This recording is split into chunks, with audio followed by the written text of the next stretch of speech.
북저널리즘 위켄드 시작합니다. 안녕하세요. 현재를 해설하고 미래를 전망하는 소식을 살펴보는 위크엔드. 이번 이야기는 신아람 에디터가 준비했습니다. 어떤 이야기인가요?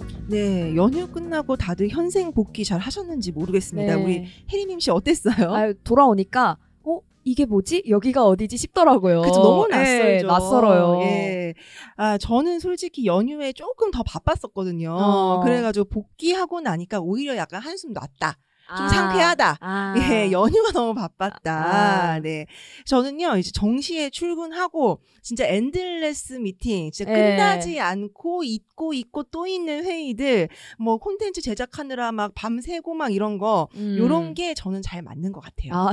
너무 노동자의 삶에 익숙해진 것 같아요. 예, 요 방송을 또 이제 요 팟캐스트를 저희 대표님께서도 듣고 계시기 때문에 최선을 다하고 있다. 어필 한번 찍고 넘어가겠습니다.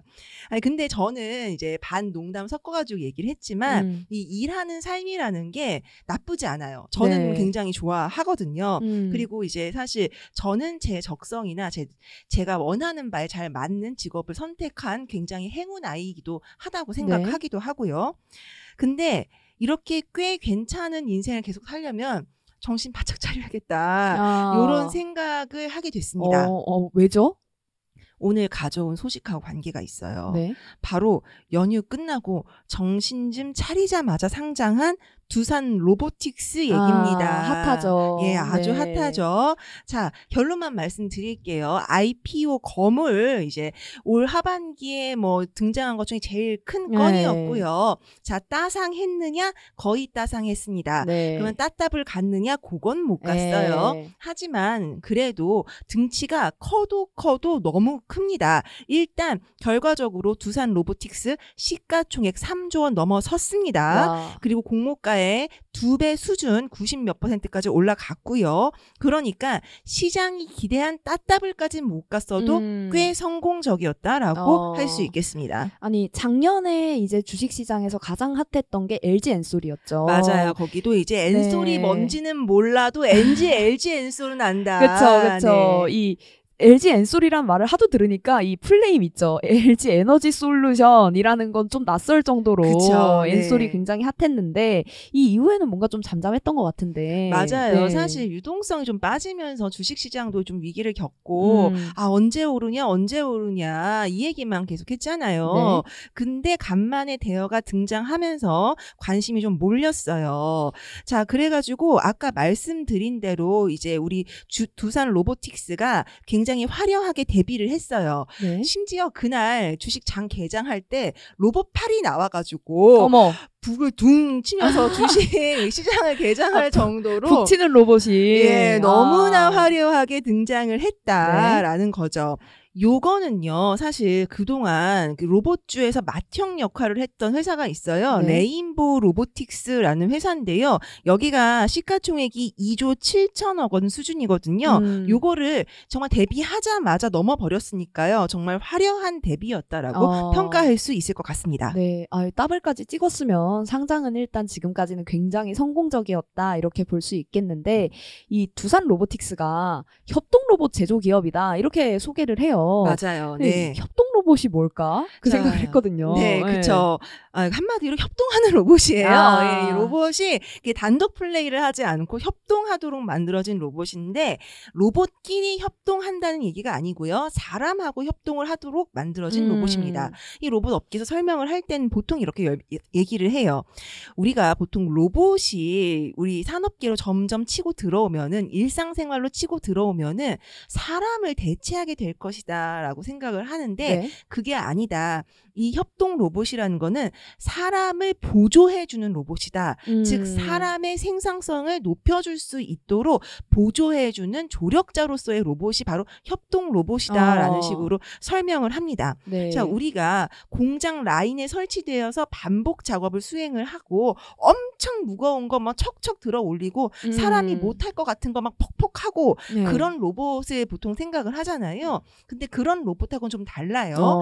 요거 같은 경우에는 뭐 많게는 한 20kg 정도씩 들 수 있는 그러니까 사람이 하면 좀 힘든데 로봇이 하면은 사람이 안 힘들잖아요. 네. 그 정도를 할 수 있는 로봇을 협동 로봇이라고 한다고 해요. 네. 그리고 또 제가 얼마 전에 그 인천 지역에 위치한 굉장히 커다란 쇼핑몰을 갔는데 거기서 정말 이상한 거 봤어요. 네. 무인 카페가 있는데 네. 로봇팔이 척척 에스프레소를 내려주는 어머, 거예요. 아니 저희 동네에 그거 있거든요. 근데 진짜요? 가끔 제가 걔가 일하는 게 너무 재밌어서 네네네. 구경을 해요. 커피 안 시키고. 네네. 그러면은 원래 컵을 이렇게 잡고 이제 따르는 곳으로 가잖아요. 네네네. 근데 손님이 없을 때는 가만히 있을 것 같은데 네. 연습을 해요. 어머. 컵을 안 들고 왔다 갔다 하는 연습을 하는 거예요. 어머. 그리고 인사도 하고. 어머. 그래가지고 너무 귀엽다. 그러네요. 네. 아니, 팔만 있는데 그렇게 귀여운. 네, 그러니까요. 네. 그렇군요. 이렇게 우리 혜림임 씨가 말씀을 해주신 대로 동네에서 우리 협동 로봇 이미 만나고 그게 협동 있습니다. 로봇이구나. 예, 네. 맞습니다. 그 로봇이요. 치킨도 튀기고요. 김밥도 맙니다.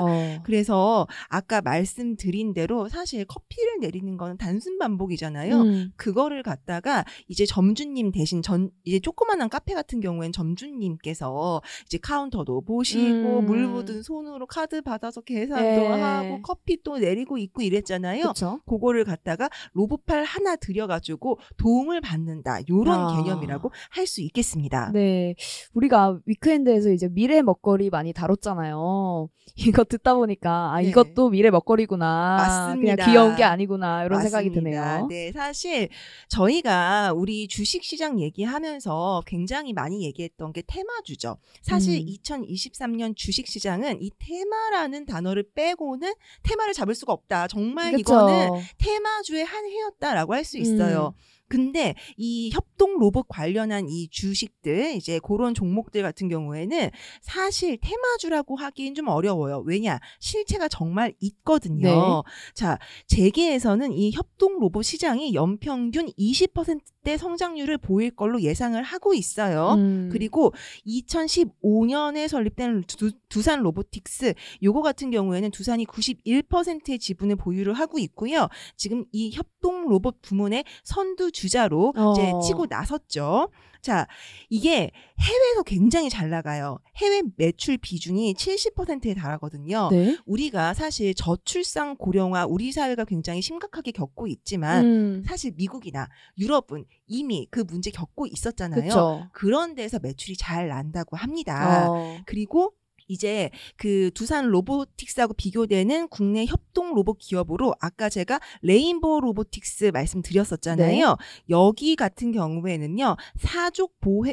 타족 보행 로봇 그러니까 강아지처럼 네 발로 가는 로봇인 거예요. 이제 팔만 있는 게 아니고 그러면 사실 물건을 옮길 때 판판하게 잘 깔려져 있는 바닥만 다닐 수 있는 로봇이 아니고 계단이나 문지방 같은 거 넘어설 수 있는 로봇이잖아요. 똑똑하다. 예, 그러면은 우리가 짐 나를 때 고생했던 거 이 사족 보행 로봇이 많이 해결해 줄 수 있겠죠. 그러네요. 뭐 그런 기술이 좀 핵심적입니다. 여기는요. 굉장히 주목을 많이 받은 이유가 삼성전자가 지분을 사들이면서 투자에 나섰어요. 네. 자, 삼성이 찍어줬다? 요거 굉장히 투자하는 입장에서는 호재인데? 하고 받아들일만 하겠죠. 그래서 사실 레인보우 로보틱스가 그 로봇 시장에서 굉장히 유명합니다. 네. 그리고 이제 두산 로보틱스 증시 입성에서도 이 레인보우 로보틱스하고 비교를 많이 했던 이유가 바로 거기에 있는 거죠. 일단 이 두산 로보틱스랑 삼성이 밀어주는 레인보우 로보틱스 이 두 회사가 지금 좀 로봇 분야에서는 주목을 받고 있는 것 같아요. 맞습니다. 네. 그리고 요 말씀드린 이 두 회사 말고도요. 그 삼성이 이제 레인보우 로보틱스에 투자를 했다고 말씀드렸잖아요. 근데 삼성 자체도 가만히 있진 않겠죠. 삼성도 힘을 내고 있고요. 뭐 현대 뭐 이런 데 다 힘을 내고 있습니다. 네. 그리고 최근에 또 주목받는 다음 주자가 있는데 바로 한화예요.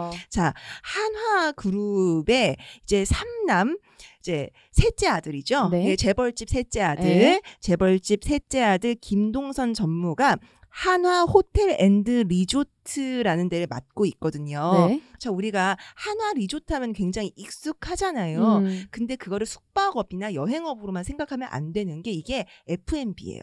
리조트 가시면은 식사들 하시잖아요. 그쵸. 그러한 그 이제 인프라를 갖고 있기 때문에 여기서 뭐 고급 레스토랑이라든지 뭐 급식이라든지 요런 쪽하고 이제 붙어 있단 말이에요. 그래가지고 여기가 F&B하고 굉장히 밀접한 관련이 있는 데다라고 보시면 좋고요. 근데 요 F&B 쪽에 강점을 가지고 있는 한화 호텔 앤드 리조트가 조인트 벤처 형식으로 이제 한화 로보틱스라는 회사를 만들었어요. 따끈따끈합니다. 지난 4일에 출범을 했거든요. 네. 자, 여기 전략기획 부분 총괄을 이 재벌집 셋째 아들 김동선 전무가 맡습니다. 아니 F&B가 사실 저는 생각했을 때 로봇과 제일 먼 분야가 아닐까. 그쵸. 탕후루인데 어떻게 네. F&B는 탕후루인데 어떻게 이제 로봇이랑 붙을까? 아니 그리고 사실 음식은 손맛이잖아요. 그쵸. 네. 그런 생각이 들어서 로봇과 되게 멀 거라고 생각했는데 이게 또 착 붙네요. 맞습니다. 음식 조리가 굉장히 섬세하고 또 창의적인 작업 같지만요. 이미 어느 정도 준비가 되어 있는 식재료로 대량의 음식을 만드는 거는 사실 뭐 창의적인 뭐 요리의 과정이라기보다는 단순 노동에 가까워요. 사실 저희도 밀키트 뜯어서 끓이면은 나오잖아요. 나오잖아요. 근데 많은 수의 식당이나 혹은 많은 수의 급식 시설에서 그런 식으로 음식을 많이 만든단 말이죠. 예, 그런 거 예를 들면은 파 정말 쌓여 있는 파 100단을 갖다가 그냥 자른다고 생각해 보세요. 힘들죠. 그거 되게 그냥 노동 집약적인 단순 반복 노동이잖아요.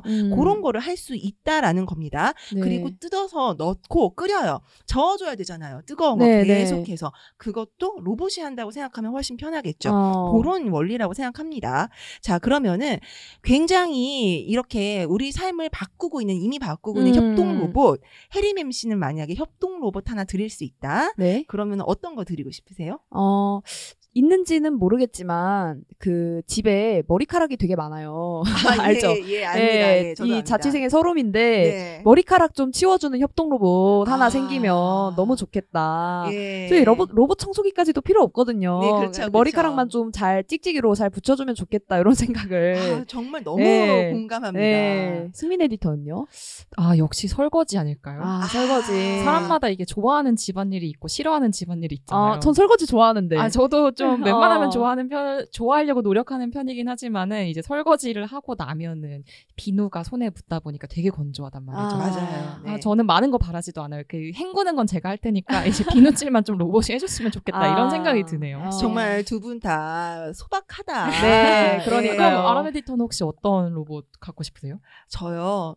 저 같은 경우에는 그래요. 세탁기에서 건조기로 빨래를 옮겨 넣어주는 로봇이 갖고 싶습니다. 다들 소박해요, 꿈이. 네, 맞아요. 저희가 사실 어느 정도 다 자동화되어 있는 분야에서 거기까지는 안 바래. 그냥 요것만 좀 도와줘. 요런 느낌으로 로봇 청소기 필요 없고 협동 로봇이 이거 해줘. 식세기 필요 없어. 이것만 해줘. 이런 정도의 소박한 꿈을 안고 있다. 정말 우리 북저널리즘 자꾸 소중하다라는 거 다시 한번 확인을 하면서 근데 우리 좀 스케일 크게 좀 얘기해보기로 하죠. 우리 아까 한화 얘기 잠깐 했었잖아요. 근데 저희 그 북저널리즘 익스플레인드에서 한화 오션이라는 기업에 대해서 설명을 한 적이 있어요. 자, 저희가 그 한화 오션의 CEO다. 이렇게 생각을 해보자고요. 스케일 크게, 꿈은 크게.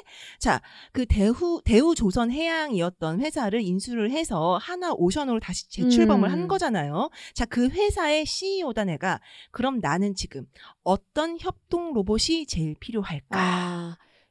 저 알 것 같아요. 용접이죠, 용접. 맞아요. 배 만들 때 얼마나 필요해요. 맞습니다. 저희가 사실 이 조선소의 인력 부족 문제에 대해서 굉장히 저희 북저널리즘 에디터들 회의 시간에 많이 이야기를 했어요. 김씨 아저씨들이 없다. 조선소에 김씨 아저씨들, 용접해주던 김씨 아저씨들이 없어가지고 그 고숙련의 그 기술이 필요한 그 아주 고난이도의 용접을 하실 분들이 다 떠나갔다. 그래서 그분들을 다시 데려올 유인책이 필요한데 그만큼 합당한 뭐 이제 임금을 지불할 그 여력이 없는지 의지가 없는지 뭐 그런 부분들이 있다 보니까 문제가 있고 그래서 하청에 재하청 넘어가는 문제도 그 임금 문제가 제대로 해결되지 않으니까 뭐 파업이 일어나고 뭐 이런 얘기들을 많이 했었죠. 근데 이 김씨 아저씨를 협동 로봇이 김씨 로봇이 맞아요. 네. 김씨 로봇이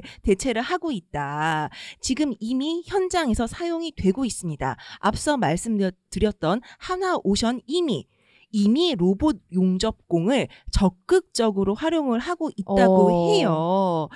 자, 이게 지금 이렇게 하고 있대더라의 문제가 아니고요. 앞으로도 이제 그 선박 건조 공정에서 로봇 도입이 확대될 전망이라고 합니다. 네. 왜냐하면은 앞서 말씀드린 대로 김씨 아저씨는 떠났다. 근데 조선업이 장기 불황에 따라서 인력을 수급을 제대로 못하고 있다. 네. 그래서 이제 앞으로 수주 받아놓은 거를 빨리 만들어줘야 돼요. 근데 조선업계의 얘기를 좀 말씀을 드리면은 이제 사측의 얘기를 좀 말씀을 드리면은 네. 그동안 너무 힘들다 보니까 수주 따온 거를 좀 헐값으로 많이 수주를 따왔다. 그러니까 임금 올려줄 여력이 우리한테 없다. 그러면은 자 위험한 노동이잖아요. 네. 자 중대재해처벌법 등의 압박도 있고 하니 우리 이제 로봇 쓰겠다라는 거예요. 그런 쪽으로 이제 가고 있는 흐름이 이미 있습니다. 결국에는 이제 기업들이 경쟁력을 되찾을 수 있는 방법을 찾아내고 있는 건데 네. 그래도 사실 씁쓸해요. 그렇죠. 네. 사실 로봇을 바라보는 기업들의 시각이 눈에 띄게 달라지고 있다라는 거는 이미 있는 흐름이에요. 그렇죠. 예. 지금 뭐 로봇은 파업 안 하잖아요. 네, 그렇죠. 안 하죠. 예, 로봇은 다치지 않잖아요. 네. 고장 날 뿐이죠. 그리고 로봇은 한번 입력해 놓으면은 대부분 실수하지 않죠. 그렇죠. 그러다 보니까 이제 기업들이 우리는 이제 그 제값을 치르고 사람의 노동력을 이제 사지 않겠어. 로봇을 사겠어라는 얘기들을 하고 있다라는 겁니다. 네. 아니 협동 로봇이라는 게 아까 말했던 것처럼 이제 뭐 사람을 대체하는 게 아니라, 그러니까 식당 주인을 밀어내는 게 아니라, 네. 이제 대파 잘라주는 네. 그 정도라고 생각을 했는데, 이렇게 좀 사람 자리를 밀어내는 것 같은 좀 느낌도 드는데요. 맞습니다. 네. 근데요, 이 말이 조금 어폐가 있어요. 협동 로봇은 사람을 대체하는 게 아니라 사람을 도와준다. 근데 사람을 도와주는 건 원래 사람이 하던 일이에요. 그러네요. 우리가 원래 방송국에 보면은 AD라고 있잖아요. 네. 그 AD가 그 어시스턴트 디렉터입니다. 네. 조연출, 그러니까 조감독 같은 거죠. 그러니까 어시스턴트는 사람이 하던 직업으로서 명백히 존재하던 분야예요. 그렇죠. 자, 디렉터는 디렉터이되 경험이 아직 부족해서 숙련도가 낮은 디렉터들이 조연출이라는 자리에서 일을 하면서 자신의 실력도 쌓고 그 안에서 필요한 역할도 하고 이게 조연출인 거잖아요. 네. 근데 그 자리를 협동 로봇이 많은 분야에서 빼앗아 가고 있다. 뭐 예술적인 수준의 용접은 아직도 협동 로봇이 할 수 없죠. 그렇죠. 그거는 정말 김씨 아저씨, 30년 장인 김씨 아저씨 불러와야 돼요. 하지만 5년차 용접공이 해야 할 일은 협동 로봇이 할 수 있는 그러네요. 거예요. 그러면은 이 5년차의 일자리부터 협동 로봇이 빼앗아 간다. 자, 이거는 굉장히 새로운 논의가 필요한 지점이겠죠. 사실 우리나라가 협동 로봇 이런 분야에서 굉장히 앞서 나가고 있다. 전 세계적으로 기술이 굉장히 좋다고 하지만 반면에 이러한 변화를 우리 사회가 어떻게 받아들일까에 대해서는 논의가 너무 부족한 것 같아요. 자, 그래서 협동 로봇과 함께하는 미래에 한국이 앞장을 설 거라면은 그 미래에 사람들이 어떻게 함께 할 수 있을지를 논의를 해봐야 되지 않겠나. 네. 그래서 오늘은 좋은 레퍼런스 하나 갖고 왔다. 이런 말씀 드립니다. 어떤 레퍼런스죠? 네, 바로 북저널리즘의 종이책 시리즈로 여러분께 선보였던 노동 4.0이라는 책이에요. 제가 웹 3.0이라는 말은 많이 들어봤는데 노동 3.0도 아니고 벌써 버전이 하나 업그레이드 됐어요. 네. 노동 4.0. 우리 4차 산업혁명이라는 말 많이 하죠. 네. 이거 뭔지 잘 모르잖아요. 네. 우리. 이게 굉장히 여러 가지 정의가 있어요. 그 중에 하나가 뭐냐? 그 독일 정부가 추진했던 인더스트리 4.0, 즉 산업 4.0이라는 데 기원을 둔 개념도 있습니다. 네. 자, 독일이 우리보다 먼저 저출생 고령화를 고민을 했죠. 네. 그로 인한 노동력 감소, 그다음에 제조 경쟁력을 위협하는 미국 주도의 디지털화 이런 것들을 굉장히 고민을 많이 했단 말이에요. 그래서 여기에 대응을 하기 위해서 사회적으로 아주 정말 끝장 토론에 가깝게 논의를 했습니다. 자, 이러한 경향이 있다. 기계와 디지털화가 그 사람의 노동력을 대체해가는 흐름이 있다. 네. 그리고 노동 자체도 유연화되고 있다. 이런 시대에 과연 좋은 산업이란 무엇이고 좋은 노동이란 무엇이냐라는 논의를 사회적으로 아주 열심히 했던 거죠. 네. 그게 바로 산업 4.0이고 그 안에서 노동이 어떠해야 하는가를 논의한 게 바로 노동 4.0입니다. 그러니까 좋은 노동이 무언가, 새로운 시대의 좋은 노동이 무언가를 사회적 논의를 통해서 만들어낸 결론이 바로 노동 4.0이라고 할 수 있겠어요. 네. 내용은 좀 어떤 건가요? 너무 좀 낯선 개념이라. 맞아요. 좀 네. 추상적이죠. 네. 자, 일단 이 모든 것들이 디지털화되고 있다. 그래서 이러한 사회 구조 속에서 노동이 가치를 잃지 않고 계속해서 높은 수준으로 기능을 하려면은 어떻게 해야 하는가? 그리고 생산성이 점점 고도화될 거 아니에요. 네. 그러면은 그로 인한 이익을 어떤 식으로 분배해야 하는가. 그리고 또 우리 굉장히 많이 얘기했던 게 플랫폼형 대기업 굉장히 많이 얘기했잖아요.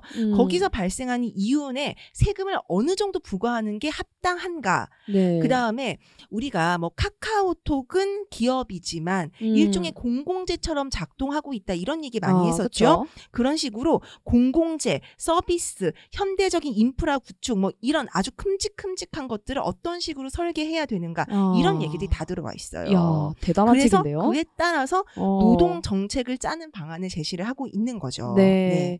아니 요즘 또 이 독일 많이 힘들다. 지금 네. 독일이 또 유럽에 다시 골칫거리가 되고 있다. 이런 이야기도 많이 들리는데 그래도 독일이 보면은 참 미래지향적으로 뭘 많이 준비하는 국가인 것 같아요. 이 반란의 도시 베를린이라는 저희 북저널리즘의 100번째 시리즈도 베를린이 도시를 다시 새롭게 사용하는 방법에 대해서 소개하고 있지 않습니까? 맞아요. 우리 그 혜림 MC가 직접 또 편집을 네, 했잖아요. 그쵸? 제가 그 과정에서 얼마나 많은 독일어와 일본어와 영어와 싸워냈는지 네. 제가 두 눈으로 직접 목격을 했는데요. 우리 이제 그 100번째 시리즈 그 반란의 도시 베를린도 굉장히 아이코닉한 책이지만 사실 우리가 직접 살아본 사람 얘기 여기서 한번 들어봐야 되지 그쵸, 않겠어요? 그쵸. 또 우리 백승민 에디터가 베를린 한 달 살기 했었잖아요. 어땠어요? 이방인의 눈으로 본 독일 노동자의 삶이라는 거? 근데 사실 아시죠? 관광객으로 가면은 진짜 이제 노동자다라고 하는 사람들이랑 이렇게 막 접점이 엄청나게 많지는 않아요. 그쵸. 근데 사실 뭐 가장 좀 이렇게 한눈에 볼 수 있는 거는 역시 휴일이겠죠? 아, 그쵸. 휴일에 도시 텅 비고. 아, 맞아요. 네, 되게 근데- 와글와글하던 도시 텅 비고. 네. 독일에는 그 법이 있어요. 휴일에는 이제 가게 열면 안 되는 맞아요. 법이 있어가지고. 아, 정말 우리 네. 사장님들에게는 정말 단비와 같은 예, 법이네요. 그냥 네. 법이 그렇게 있어가지고 네. 그렇게 한다고 하더라고요. 기차역 앞에 원래는 되게 바글바글하잖아요. 근데 휴일에 되면은 그냥 진짜 유령 도시처럼 텅 빈다 이런 느낌이 들더라고요. 그리고 그런 것뿐만 아니라 지금 그 독일의 그 집권을 하고 있는 3인당에서도 되게 중요한 의제 중에 하나가 일의 미래거든요. 아. 직업의 미래 어떻게 될 것인가 이런 걸 가지고 지금 굉장히 많이 논의를 하고 있고 지금 독일 의회에서 좀 쟁점 중에 하나가 최저임금이에요. 그래서 이미 좀 준비하고 있다 이렇게 봐도 될 것 같습니다. 그렇네요. 사실 미래로 나아간다는 건 되게 중요한 일이지만 그 과정에서 좀 어떻게 함께 나아갈 것인가, 좀 최대한 적은 사람들을 배제하고 최대한 많은 사람들을 이 변화에 우리 함께 태울 수 있을 것인가를 좀 독일은 먼저 고민하고 있었다 이렇게 볼 수 있을 것 같아요. 우리는 좀 이 미래 노동, 뭐 노동의 형태 이런 것에 대해서 좀 본격적으로 논의하게 된 게 얼마 안 된 것 같아요. 사실 코로나 이후 때 그런 논의들이 좀 가속화되지 않았나 싶거든요.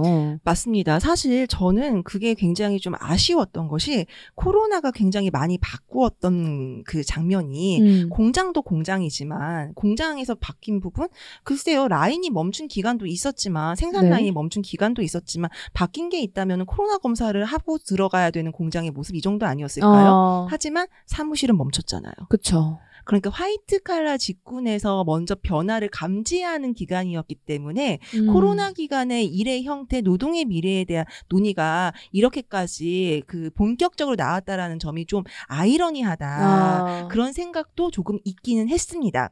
어쨌든 자 우리는 코로나 이후에나 본격적으로 노동의 미래에 대해서 이야기를 하게 됐지만 네. 북저널리즘은 또 미래를 한 발 앞서서 전망하는 아유, 매체잖아요. 그쵸, 그쵸. 미래를 전망할 수 있는 이슈 이슈 저희 정기 구독하시면은 한 달에 한 번씩 또 책을 미래를 전망할 수 있는 책도 보내드리고 또 매일매일 디지털로 확인할 수 있는 아티클도 제공이 되고 있으니까요. 많은 관심 부탁드립니다. 네, 이게 사실 2018년에 나온 책이지만 네. 지금 읽어도 그렇죠. 미래 네. 이야기처럼 들리는 책이에요, 사실. 네네. 이렇게 또 깨알 홍보를 드리면서 오늘 이슈 마무리하려고 해요. 이 노동 4.0에서 기억에 남는 한 구절 소개해 주시면 좋겠습니다. 네.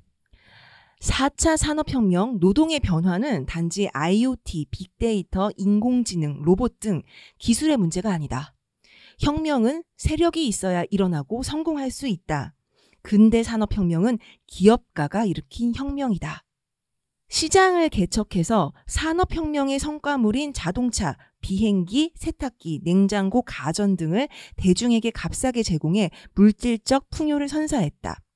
산업혁명은 봉건적 농민을 근대 노동자와 시민으로 탈바꿈시켰고 근대 시민사회를 수립하는 경제적 기반이었다.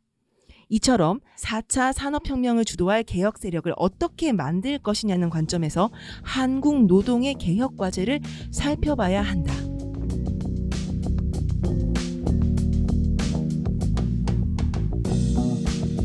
네, 다음 주에도 변함없이 현재를 해설하고 미래를 전망하는 이야기 들고 오겠습니다. 무엇보다 다음 주에는 이번 주보다 더 풍성하고 재미있는 소식으로 돌아오겠습니다. 북저널리즘 위크엔드는 북저널리즘 웹사이트와 애플 팟캐스트, 스포티파이, 네이버 오디오 클립 그리고 유튜브에서도 만나보실 수 있습니다. 그럼 다음 주도 위크엔드에서 만나요.